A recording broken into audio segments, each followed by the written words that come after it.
Join us in this episode as we demonstrate the setup of a 64-liter planted aquarium. A perfect tutorial if you are just about to start your first planted tank. We'll walk you through the essential steps from substrate preparation to hardscape arrangement and plant selection, offering practical tips to ensure your first aquascaping project is both manageable and beautiful. Discover the basics of both design and planting to kickstart your aquascaping journey.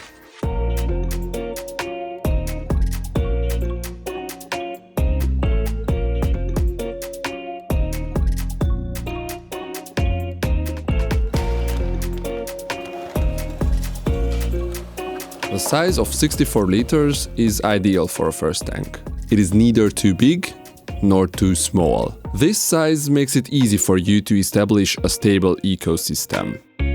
First, you need to pour the base layer fertilizing substrate into the aquarium. This will ensure a long-term nutrient supply for the roots of your plants. ADA Power Sand is one of the best choices because it contains nutrients and additional substances like, for example, tourmaline or activated carbon. Those help develop bacterial life in the soil and maintain its long-term health. Make sure to leave some space along the glass where you do not want to pour any substrate. This is important to prevent substrate nutrients from leaching into the water column. And of course, your aquarium will look better from the front if this layer is not visible. ADA Aquasoil Amazonia is one of the most popular general plant soils. It is a clay-based soil. Start adding that to the front first to prevent from pushing the base layer substrate forward.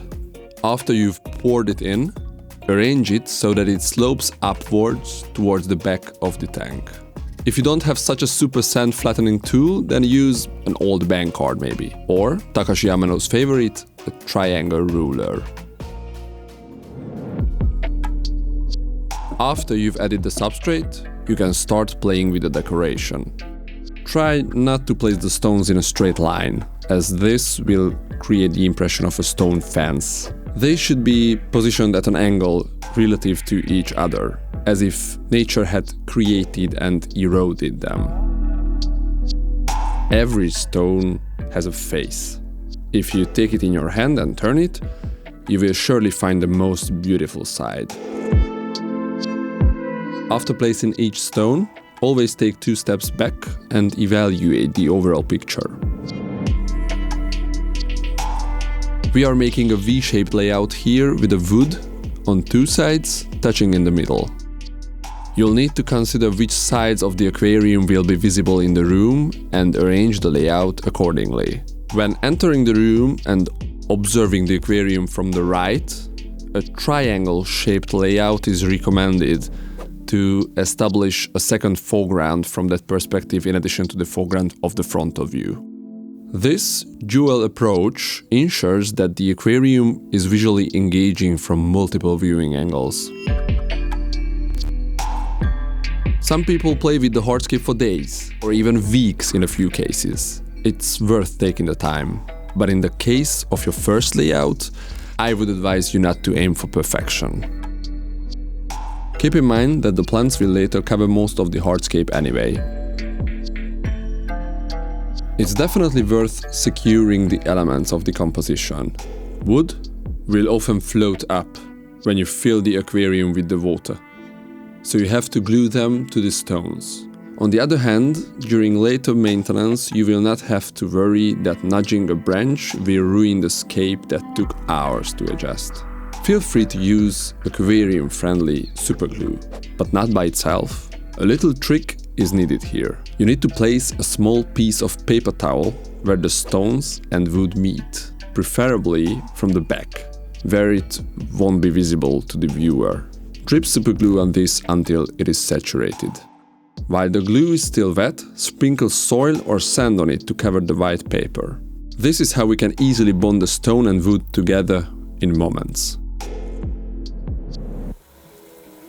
To make planting easy, spray some water onto the soil.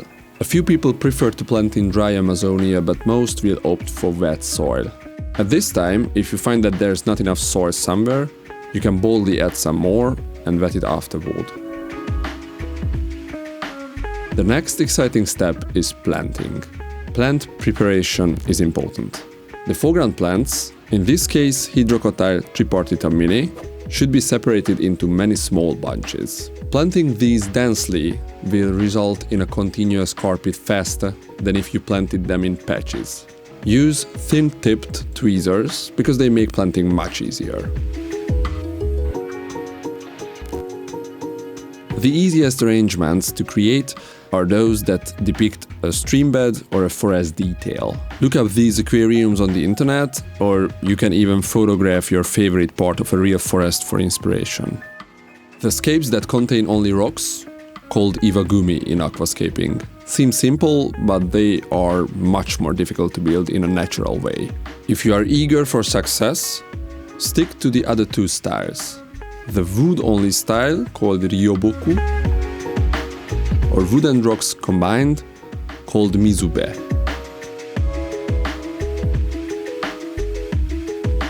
After finishing the foreground, plant the midground plants. You can push the plants deeper into the soil without worrying about planting them too deeply.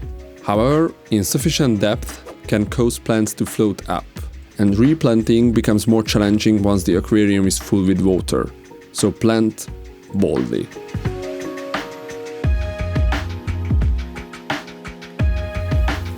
Continuously moisten the plants. These aquatic plants tend to dry out quickly, unfortunately. Szóval, Brazi ide bejöhet, Igen? ideig, és azon gondolkozom, hogy esetleg ide is. Két szélét. Nem lesz túl szimmetrikus az egész? Lilaopsis brasiliensis should be planted densely.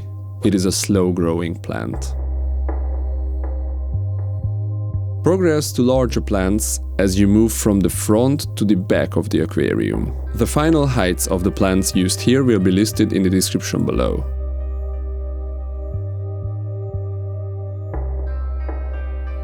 Experiment with colors and hues as well as plant sizes.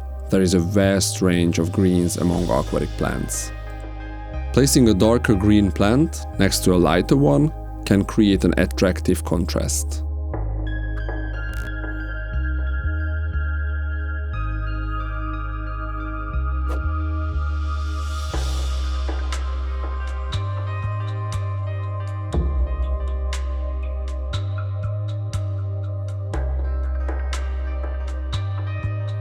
The angry green color of mosses enhances any layout. You can glue them to rocks or tie them to wood.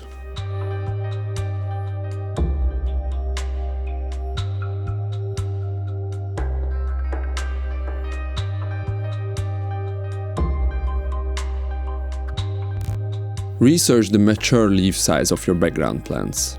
Oversized leaves, such as those of Echinodorus species, can overwhelm the design and are best suited to larger aquariums. In smaller aquariums, opt for tall, small-leaved species. Ensure that you plant these deeply enough, as larger plants are prone to floating up. It's advisable to plant a small number of stems at a time, and some aquascapers prefer to plant stems individually. Attach epiphyte plants to wood or stones for a natural look. These plants, such as Anubia species or some ferns, will rot if planted in the soil. Like orchids on trees, epiphytes use their roots primarily for anchorage. In dual-sided layouts, avoid excessive symmetry.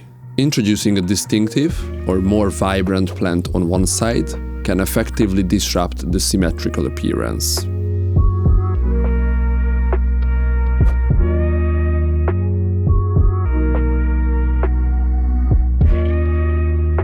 When planting the background, consider the space required for internal filters or the inlets and outlets of the external filters. These will also dictate the water flow direction, causing plants to lean accordingly.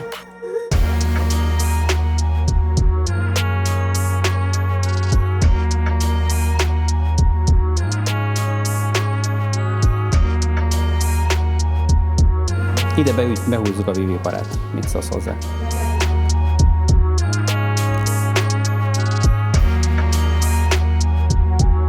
Experiment with various plant types. Understanding the growth patterns and competitive nature of different species will benefit your future layouts.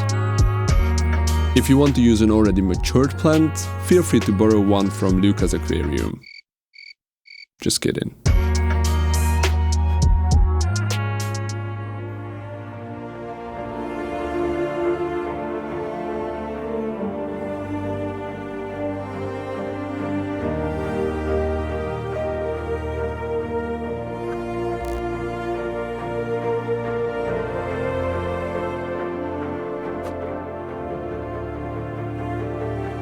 Utilize a variety of plants. A larger number of plants can facilitate a smoother startup by establishing biological equilibrium more quickly. Then, be patient.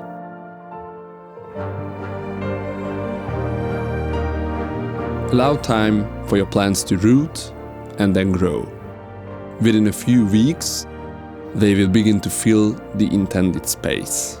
You can see nature taking possession of the living space you created. Observe and appreciate the transformation, because one of the world's greatest wonders is happening right before your eyes. Welcome to the community of Aquascapers.